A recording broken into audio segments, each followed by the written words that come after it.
Патното поврзување на населените места од општината Чешиново-Облешево со соседните општини Зрновци, Кочани и Пробиштип е од особено значење за развојот на населбите на економски план.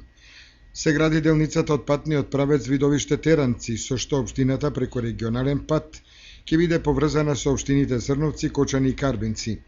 И патното поврзување преку мостот на Зветовска река кај селото Жиѓанци значи развој на земјоделството и селото во овој регион на општините и поврзување со селото Пишица во општината Пробиштип. За градоначалникот Костадин Личков, ваквата изградба на патна инфраструктура е од особено значење за развојот на општината. Според информацијата што денеска ни ја даде градоначалникот Личков, веќе неколку дена на оваа патна делница во должина од 2 километри е поставена хоризонталната и вертикалната патна сигнализација, обврска која во целост ја реализирало јавното претпријатие за државни патишта на Република Македонија. Покрај овие два регионални патни правци, во општината Чешиново-Облешево се инвестира и во изградбата на локални и полски патни правци, се со цел поголем пристап на земјоделците до нивните ниви низ плодните полиња на општината.